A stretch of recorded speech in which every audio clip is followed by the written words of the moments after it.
So hello everybody, and welcome back to the channel. It's been a while since I've posted, and thank you for watching the videos that I make. Hopefully this video helps in any way possible if you're doing some maintenance on your bike.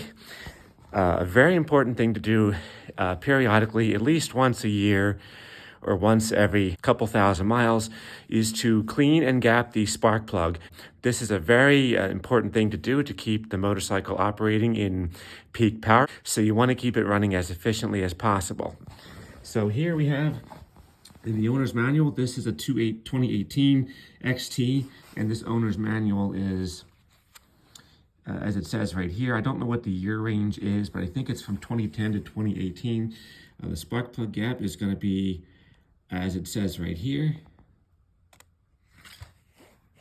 And as is true with most anything Yamaha, maintenance is pretty easy for the basic stuff. So if you look at the bike from the rear here to the front, your spark plug is going to be right over here. Just give that wire a good pull here. Maybe twist it a little bit. Always inspect the wire too. Make sure there's no cracks in this wire. Everything seems pliable. From my point of view, everything looks good here. And of course, you can see the plug right here. And now for the plug removal, you can use a spark plug socket, but these didn't fit too well, so it is an 18 millimeter. I use a deep well. This is an impact socket, but it's a deep well socket, so I can get that right easily in here and just snug it in, make sure it's tight.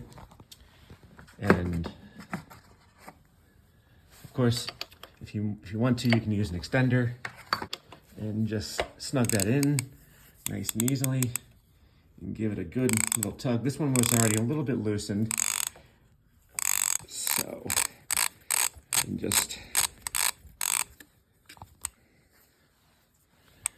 take your hand, unscrew that, take your fingers and use it on the spark plug, but I have big fingers and sometimes it's kind of a tough little thing to get my fingers in there. And of course you see the spark plug here, and time to give it a good cleaning. Of course, when I clean a spark plug, and this is not rocket science, guys, it's pretty easy. I always just take a wire brush here, make sure that I'm just getting the wire brushes inside where the electrode is. There's the electrode right over here, and just make sure that that gap is nice and clean. And that looks nice and clean. Just make sure that this section here is really the cleanest. You want to make sure that's good and pretty shiny. Next step is to get a feeler gauge here. Of course, mine aren't the prettiest, but that's not the biggest deal. It says between 0.024 and 0.026 in the manuals. I'm sorry, in 0.028 in the manual. So I like to go with 0.026, and gapping these is pretty simple. All you really want to do is take your plug here and slide the electrode end into this, like so. And the focus is terrible, I'm sorry. And it's a little bit on the tight side, but just slide it there, and that's good and snug, and it's properly gapped. And again, just inspect the plug. Make sure everything looks good. The outside here is a little bit dirty, but that's not a huge deal. See my little buddy there, he's helping out. And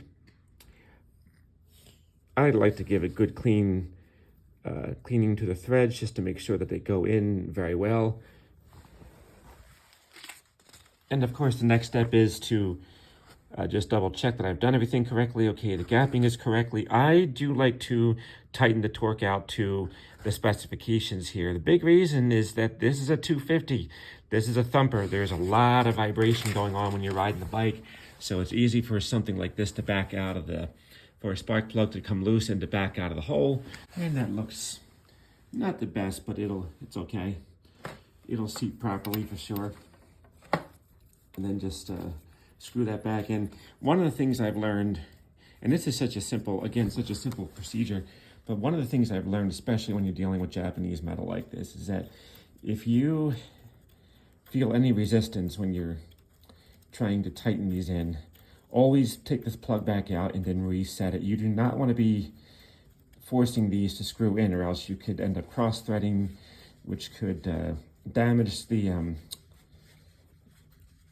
cylinder head, because this is Japanese metal. It tends to be a little bit softer than some American metal. It's just the way these are made.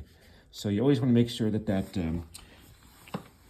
goes in as tightly as it goes in as smoothly as possible. Just give it a little finger tight. The rest is easy, like so.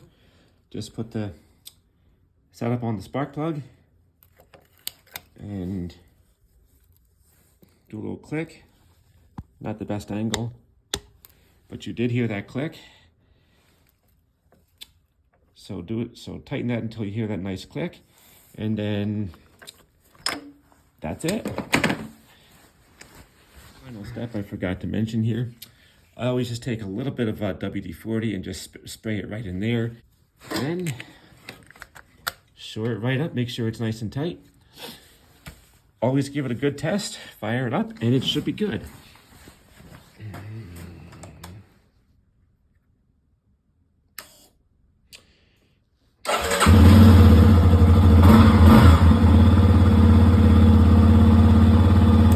And that's how you do spark plug maintenance on the XT250 or just about basically any other motorcycle.